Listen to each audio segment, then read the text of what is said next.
Hello everyone. देखिए class 9th maths में rationalisation topic से इस तरह के क्वेश्चन आपके एग्जाम्स में आते ही आते हैं। ठीक है, बहुत इंपॉर्टेंट क्वेश्चन करेंगे आज। ये क्वेश्चन है find the value of A and B. यहाँ पर हमें ए और बी की वैल्यू पता करनी है। कैसे पता करेंगे? देखिए करते हैं इसे। जो लेफ्ट साइड वाला है ना, इसको हम यहाँ एक बार पहले लिख लेते हैं और इसको रेशनलाइज कर देते हैं। ठीक है, 5 + 2√3 अपॉन 7 + 4√3। हमें लेफ्ट साइड वाले का रेशनलाइज करना होगा। ठीक है, तो रेशनलाइज कैसे करते हैं हम? जो डिनोमिनेटर जो होता है ना, उसके साइन चेंज कर देते हैं। जो बीच वाला जो साइन है, जैसे 7 + 4√3 है ना, तो इसको ऊपर नीचे मल्टीप्लाई कर देंगे। लेकिन साइन कैसे करेंगे? 7 - 4√3। ठीक है, नीचे था प्लस, हमने लगा दिया माइनस। ऊपर भी मल्टीप्लाई करेंगे और नीचे भी मल्टीप्लाई करते हैं। ठीक है, यही हमारा रेशनलाइजेशन का तरीका होता है। ठीक है, इसको हमने यहाँ रेशनलाइज किया इस तरह से, और इक्वल टू में जो हमारा लिखा जाएगा वो हम यहाँ पे लिख देंगे। कितना? a + b√3। चलिए अब इसको रेशनलाइज कर देते हैं। देखो यहाँ पर ये दोनों ब्रैकेट अलग अलग हैं। 5 + 2√3, यहाँ 7 - 4√3, नीचे 7 + 4√3, 7 - 4√3। यहाँ पर हम आइडेंटिटी लगा सकते हैं नीचे, लेकिन ऊपर हमारे क्योंकि दोनों ब्रैकेट में कोई सिमिलरिटी नहीं है, तो यहाँ हमें सीधे मल्टीप्लाई ही करना पड़ेगा। कैसे? 5 को पहले इस पूरे ब्रैकेट से मल्टीप्लाई करेंगे, फिर +2√3 को हम इस पूरे ब्रैकेट से मल्टीप्लाई करेंगे, यानी बारी बारी से। तो पहले 5 को मल्टीप्लाई करेंगे, तो 5 को 7 से करेंगे, कितना आएगा? 5 × 7 = 35। फिर 5 को -4√3 से करेंगे, तो 5 को जब 4 से करेंगे तो कितना आएगा? 5 × 4 = 20, यानी माइनस का 20, और साथ में √3 भी है तो √3 भी लिखा जाएगा। ठीक है, ऐसे ही +2√3 को दोनों से मल्टीप्लाई करेंगे बारी बारी।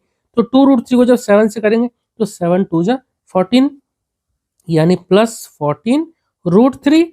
और 2√3 को जब -4√3 से करेंगे तो नंबर को नंबर से करते हैं, आपको ध्यान रखना है। ये नंबर जैसे 2 बाहर है तो इसको 4 से मल्टीप्लाई करेंगे, 2 × 4 = 8, तो -8, और √3 को √3 से करेंगे तो क्या आएगा? 3। ठीक है, सेम रूट हो तो मल्टीप्लाई करते हैं तो रूट हट जाता है। √3 × √3 क्या आ जाएगा? 3।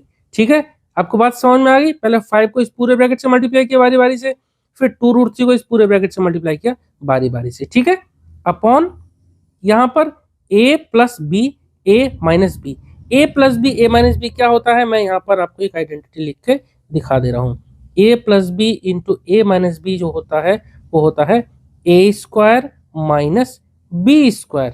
a हमारा 7 और b हमारा 4√3, तो क्या होगा? a² - b²। यहाँ पर प्लस में इस ब्रैकेट में, यहाँ पर माइनस में, तो a + b, a - b क्या होगा? a² - b²। तो 7 का स्क्वायर माइनस 4√3 का स्क्वायर। ठीक है, इक्वल टू में फिलहाल जो का तो लिख देते हैं a + b√3। ठीक है, अब देखो यहाँ सॉल्व कर देते हैं। देखो 35 एक नंबर है, 8 × 3 24, ये एक नंबर आएगा। ये रूट वाले हैं तो रूट वालों को अलग सॉल्व कर देते हैं, इनको अलग। जैसे 35 ये -8 3 जा कितना हो जाएगा? 24, तो ये माइनस का है, ये प्लस का है। 35 में से 24 को घटा देंगे, कितना आएगा? तो ये बचेगा 11। जो लाइक टर्म्स थे हमने उनको यहाँ पर घटा दिया। यहाँ पर ये लाइक टर्म्स है, ये भी रूट वाला है, √3 वाला, ये भी √3 वाला है, तो यहाँ पे इनको जोड़ या घटा सकते हैं अकॉर्डिंग टू देयर साइन। या माइनस का है, प्लस का है, तो माइनस प्लस क्या होते हैं? माइनस ही होते हैं, घटाना पड़ेगा। तो 20 में से 14 को घटा दो, कितना बचेगा? 6, क्योंकि 20 बड़ा है तो माइनस का पहले है, तो -6√3। रूट हमारा सेम ऐसे ही लिखा जाएगा, बस सिर्फ जो रूट से पहले जो नंबर है उनको जोड़ या घटा सकते हैं। एक माइनस का था, एक प्लस का था, इसलिए हमने इनको घटा दिया। सेम साइन होते तो जोड़ते, तो -6√3 आ गया। इन दोनों को हम पहले ही माइनस कर चुके हैं, 11 आ गया। अपॉन में कितना आएगा?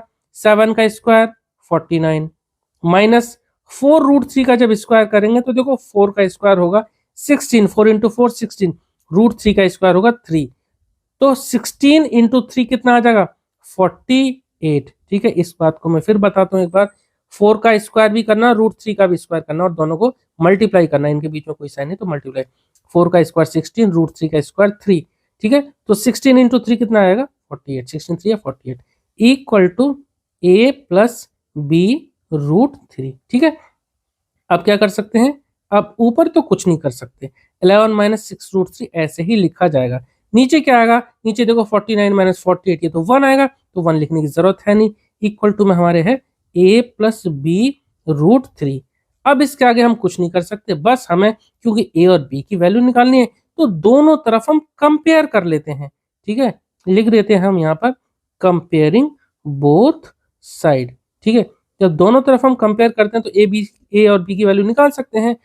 अब जब कंपेयर करेंगे दोनों तरफ तो देखो यहाँ पर देखते हैं -6√3, ये b रूट 3, तो रूट 3 में यहाँ b मल्टीप्लाई है, यहाँ रूट 3 में 6 मल्टीप्लाई है माइनस का, तो यहाँ से देखो b की वैल्यू आ जाती है कितनी, b की वैल्यू आ जाएगी -6 और a की वैल्यू क्या आ जाएगी 11, a की वैल्यू कितनी आ गई 11। ठीक है, इस तरह से क्वेश्चन कंप्लीट हमारा हो गया।